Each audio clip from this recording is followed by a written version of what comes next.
तुम कह रहे हो ना कि तुम्हें नहीं पता, नहीं। तुम बहुत सीधे हो। नाज़रीन देख चुके हैं तुम कितने सीधे हो। उस दिन किसने सरिया मारा, किसने कितने फायर किए, तुमने कितने फायर किए, उस दिन लड़ाई शुरू कहाँ से हुई, शराब नोशी की दावत उस दिन दी किसने थी सबको, आगे पीछे भी ये महफिल किस तरह जमती थी, सारी बातें मैंने पता कर ली। अब खुल के बता दो क्या मामला था। क्योंकि मैडम बता रहा हूँ कि ऐसे ही हुआ है। वो लड़की पीछे खड़ी रही है, चुप करके खामोश हो गई। उसने पिस्टल फिर पकड़ा है आके, उसने पिस्टल पकड़ के पहले 2 हवाई फायर की हैं, फिर उस अंकल को 3 फायर लगाए हैं टांग में। वो अंकल वहीं पे गिर गए हैं, वो भी भाग गए थे, मैं भी भाग गया था उधर से। मैं फिर अगले दिन यूं हॉस्पिटल भी गया हूँ। सरिया जो सरिया किसी फरिश्ते ने मारा था आगे? सरिया अदनान और फुदानी ने मारा था। अच्छा। तो फिर मैं अगले दिन यूं हॉस्पिटल गया हूँ उस लड़की के पास। उसे जाकर मैंने पैसे भी दिए 20,000 रुपया। क्यों? अपने वालिद का ट्रीटमेंट करवा।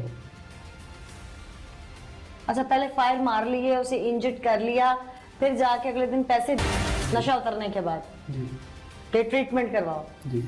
फिर उसने पकड़ लिए? हाँ जी, ले लिए उसने, उसके घर वालों के सामने दिए थे मैंने। फिर उसके बाद मैं वापस आ गया अपने घर।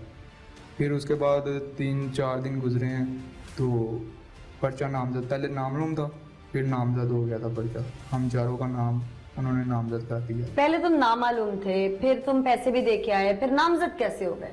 फिर उसकी छोटी बहन ने सारा कुछ बताया कि रात को ये लोग आए थे शादबाग के तफ्शीशी कि ये नाम है लड़कों के, ये आए थे रात को, इन्होंने मेरे वालिद साहब को फायर मारे। इस तरह से फिर पर्चा नामजद हुआ। अच्छा, इस तरह तुम लोग नामजद हो गए? जी। अच्छा। फिर उसके बाद पुलिस ने अहमद को उठाया। अहमद को जब उठाया फिर हम तीनों ने इंटरम बेल करवा ली। 2.5-3 माह इंटरम बेल में वो दोनों पकड़े गए, मैं 2.5-3 माह इंटरम बेल पे चलता रहा। पहले तुम उससे मोहब्बत करते थे, जी। शादी करना चाहते थे, उसका बाप भी राजी होगा यकीनन तुम्हें रिश्ता देने में। हाँ। फिर तुम जाते हो उसके बाप को फायर मारते हो, पहली चीज। फिर फायर मारने के बाद अगले दिन तुम वहां से भाग जाते हो, फिर अगले दिन तुम हॉस्पिटल जाते हो, उसके बाप के लिए उसको पैसे देते हो और वो ले लेती है, दूसरी चीज। तीसरी दफा फिर तुम पहले वहां पे नामालूम होते हो, फिर बीच में नामजद हो जाते हो, सारी बात कहानी बीच में आ जाती है, खुल जाती है। फिर तुम वहां से फरार हो जाते हो, फिर तुम अपनी इंटरम बेल करवाते हो, वो बेल कैंसिल होती है, फिर तुम हाई कोर्ट से बेल करवाते हो जाके। इस सारे सिनेरियो में इतने माह गुजर जाते हैं, तुम पुलिस के पास पेश नहीं होते। ये सारे जलेबी के जुबाल है ना, ये एक एक करके मैं निकालूंगी, लेकिन इससे पहले कि पुलिस ने इन्वेस्टिगेशन यकीनन की थी और तुम कैसे गिरफ्तार हुए कि हम पुलिस से पूछते हैं। अब चलते हैं वापस मुलजिम की जानिब और उससे जानते हैं कि वो इतना सीधा नहीं जितना बन रहा है।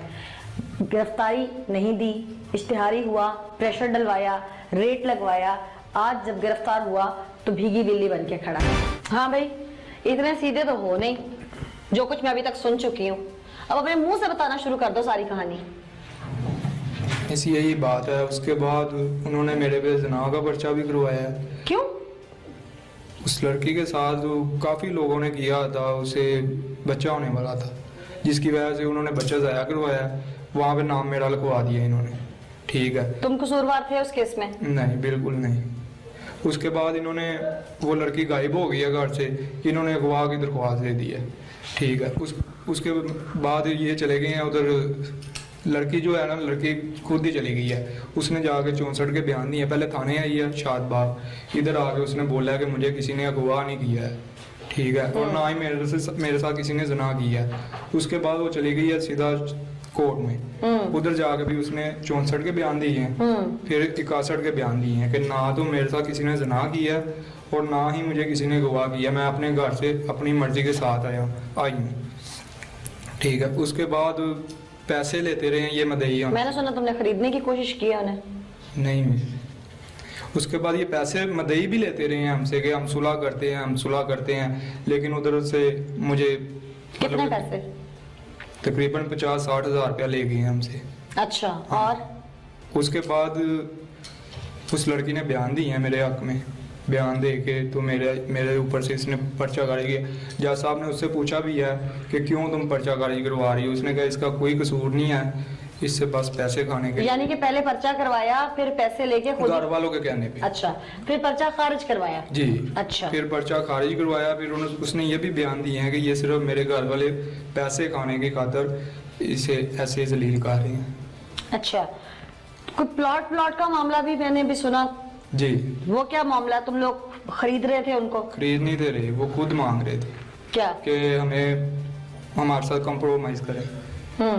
तो हमने उनसे पूछा कि क्या, कहते हैं हमें मकान लेके दें 5 मरले का शादबाग में। हम नहीं लेके दे सकते। हमने उन्हें बोला कि हमारे पास यहाँ पे 5 मरले का प्लाट भरा हुआ है, वो आप ले लें। और चारों मुल्जिमान में से तुम्हें क्यों ब्लैकमेल कर रहे हैं? मिस मैं अकेला हूँ, मतलब और ऊपर से सब हैसियत हूँ, अकेले मतलब? अकेला भाई हूँ, मतलब अपने वालिदैन की इकलौती औलाद हो? इकलौती लाद हूँ। अच्छा। उसके बाद इन्हें 5 मरले का प्लाट भी देने की कोशिश की, लेकिन इन्होंने कहा नहीं, हमने मकान ही लेना है। फिर हमने इन्हें जवाब दे दिया कि हम मकान नहीं लेके दे सकते। तो तब के ये मेरे पीछे ही पड़े हुए हैं। अब इनकी क्या डिमांड है तुमसे? अब भी यही है कि हमें मकान ले दे।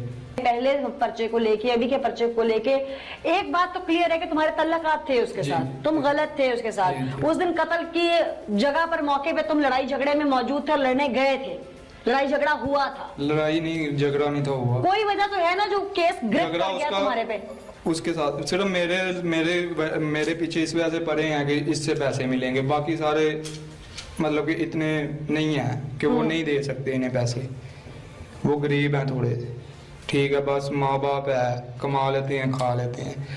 हमारे जितना अरसा तुम जमानत पे रहे हो, जी। उस अरसे में तुम्हारी उस लड़की से, उसकी फैमिली से मुलाकात तो होती रही होगी, पैसे लेन देन रहा तो? उस लड़की के साथ सिर्फ इतनी मुलाकात हुई है कि उसने जब बयान दिए हैं, तब मैं भी शदरे थाने मौजूद था, वहाँ पे आके उसने बयान दिए हैं 64 के कि मेरे साथ किसी ने जना नहीं किया, क्योंकि इन्होंने जना का पर्चा शदरे करवाया था मेरा। शादबाग में 302 का था, जना का इन्होंने उधर जाके करवाया था। फिर अगवा का इन्होंने दरख्वास्त दी है, फिर उसने अगवा की भी कहा कि मुझे किसी ने अगवा नहीं किया, मैं अपनी मर्जी के साथ घर छोड़ के आई। इस दौरान तुम लोगों की तरफ से उन्हें कॉम्पनसेशन में क्या क्या गया है? पैसे लेते रहे हैं हमसे, हर महीने लेते रहे? नहीं आता था, सुलह के बहाने आगे पैसे ले लेता था। कौन? यही मदई भी, और इसके साथ इसका बहनोई है वो भी, वो अभी तक पैसे लेता है। कितने? कभी आ जाता है मुझे 5,000 की जरूरत है, कभी आ जाता है मुझे 10,000 की जरूरत है। और मेरे वाले साहब भी वैसे हैं, वो दे देते हैं कि मेरा अकेला बेटा है तो इसकी जान छूट जाएगी, बस इस वजह से। इतने तो तुम सीधे नहीं हो ना, गलती तो, गुनाह तो तुम्हारा भी है ना बीच में। जी जी, ये तो मानते हो ना? हाँ जी। तो आज उस गुनाह की सजा तो मिल रही है ना? जी, पशेमानी है? हाँ जी, क्या शर्मिंदगी है? बहुत ज्यादा। आज माशरे में इज्जत नहीं रही, वालिदैन के आगे शर्मिंदा हो, वालिदैन उस उम्र में लोगों के आगे शर्मिंदा हैं। आज कुछ समझ आ रहा है? जी, गलती हो गई है मेरी।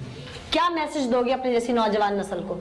यही मैसेज दूंगा कि गलत गैदरिंग में ना बैठे, जहाँ ऐसे लोग हो वहाँ से किनारा करें, अपने घर में अपने माँ बाप को दोस्त बनाएं, इससे अच्छा दोस्त कोई भी नहीं है।